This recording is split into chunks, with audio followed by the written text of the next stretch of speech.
सोचो, अगर मैं आपसे कहूँ कि हिस्ट्री में इंसान ने इंसान के साथ ऐसी रस्में की हैं जिन्हें सुनकर ही रात को नींद उड़ जाए। कुछ रस्में दर्द को इबादत बनाती थी, कुछ इंसान के खून से खुदा को खुश करती थी और कुछ शैतानी ताकतों को बुलाने के लिए बनाई गई थी। आज मैं आपको ले चलूंगी एक ऐसे हिस्ट्री जर्नी पर जहाँ आपको मिलेंगे दुनिया के 10 सबसे बड़े क्रीपी रिचुअल्स। चलिए शुरू करते हैं। और अगर अभी तक आपने चैनल को सब्सक्राइब नहीं किया तो बेल आइकन पर प्रेस करें, सब्सक्राइब करें और वीडियो को लाइक करें।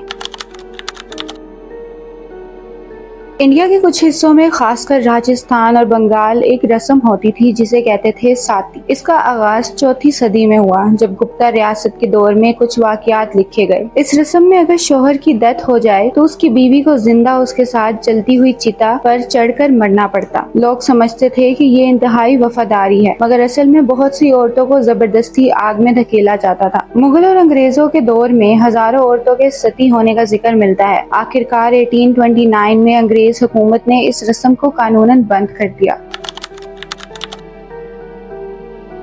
एज़टेक कौम 14वीं से 16वीं सदी मैक्सिको अपनी खूनरेज़ी और इंसानी कुर्बानियों के लिए मशहूर थी।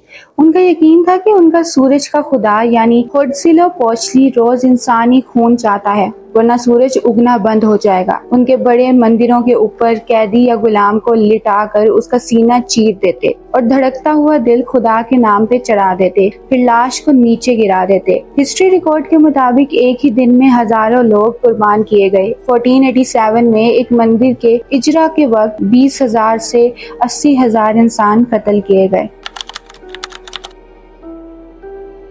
अमेज़न और साउथ अमेरिका के कुछ कबाइल में एक रस्म थी एंडो कैनिबलिज्म की।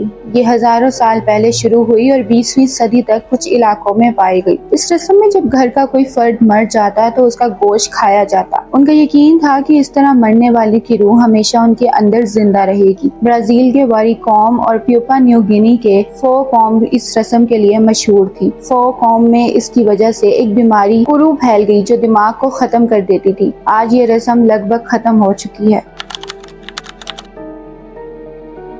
इनका कौम 13वीं से 16वीं सदी एंडीज के पहाड़ एक रस्म करती थी जिसे कहते हैं कपाकूचा। ये कुर्बानी उनके खुदाओं खासकर सूरज के खुदा इंती को खुश करने के लिए होती। इसमें खूबसूरत और पाक समझे जाने वाले बच्चों को चुना जाता। उन्हें शराब और कोका पट्टियां खिलाई जाती ताकि दर्द महसूस न करें। फिर उन्हें बर्फीली ऊंची चोटी पर छोड़ दिया जाता जहाँ वो सर्दी से मर जाते। आज भी साइंटिस्ट ने इनकी बर्फ में जमी हुई लाशें ढूंढी हैं, जैसे वनीता आइस मैडन जो 1995 में प्यूरो से मिली थी।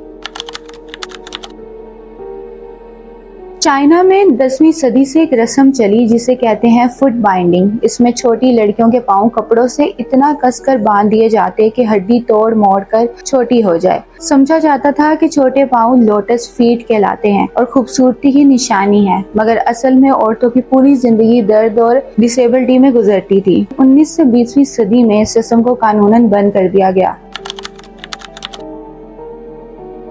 तिब्बत में आज भी एक पुरानी रस्म है जिसे कहते हैं स्काई बैरियल। इसकी शुरुआत बुद्ध मत के वज्रयाना फिरके से हुई थी। जब कोई मर जाता तो उसकी बॉडी को पहाड़ की चोटी पर ले जाते। मॉन्क्स उसे काट कर गीदड़ के लिए छोड़ देते। उनका यकीन था कि जिस जिस्म को रूह छोड़ गई उसे जमीन में दफन करने की जरूरत नहीं, बेहतर है कि नेचर को वापस कर दिया जाए। लेकिन सोचो, गीदड़ इंसान की बॉडी को तोड़ फोड़ कर खा रहे हों। डरावना मंजर लगता है ना।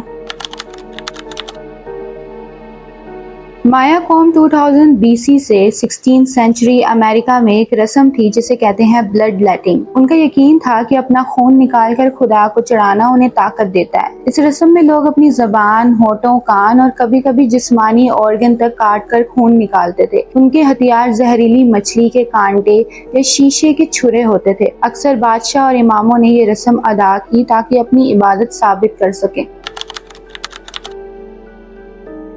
पुराने ईरान पर्शिया में एक सजा थी जिसे कहते हैं स्कैफिज्म। इसका जिक्र ग्रीक हिस्ट्री में 5th सेंचुरी BC में मिलता है। इस रस्म में मुजरिम को लकड़ी के 2 तख्तों के बीच में फंसा देते। सिर्फ चेहरा, हाथ और पांव बाहर होते। उसे दूध और शहद खिलाते ताकि पेट खराब हो और मक्खियां और इंसेक्ट अट्रैक्ट हो जाएं। फिर बॉडी को शहद से लेप देते। धीरे धीरे इंसेक्ट अंदर तक घुसकर गोश्त खा जाते और आदमी दिनों तक तड़प कर मर जाता।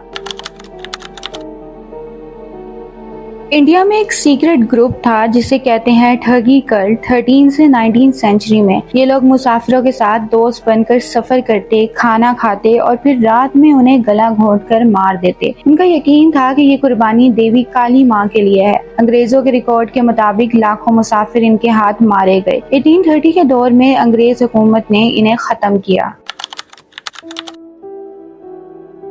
वुडू रिलीजन का ओरिजिन अफ्रीका में हुआ और बाद में स्लेव्स के थ्रू हैती और कैरेबियन में फैला। इस रिलीजन के रिचुअल्स में एक मिस्टीरियस और क्रीपी एस्पेक्ट है। लोग वुडू डॉल्स बनाते और उनमें सुइयां चुभोते। उनका बिलीव था कि ये असली इंसान को पेन देता है। कुछ रस्मों में तो लोगों को ज़ॉम्बी बनाने की कोशिश भी होती थी, एक पोशन या ब्लैक मैजिक के जरिए। एंथ्रोपोलॉजिस्ट के मुताबिक हैती में कुछ लोगों को सीक्रेटली ऐसे ड्रग्स दिए जाते जो उन्हें मरा हुआ बना देते, फिर उन्हें जिंदा दफन करके बाद में निकालकर स्लेव ज़ॉम्बीज बनाया जाता। ये सब रस्म और ब्लैक मैजिक के नाम पर होता था। आज भी वुडू को एक मिस्टीरियस और क्रीपी रिलीजन माना जाता है जिसमें लोगों का यकीन और डर दोनों छुपा है।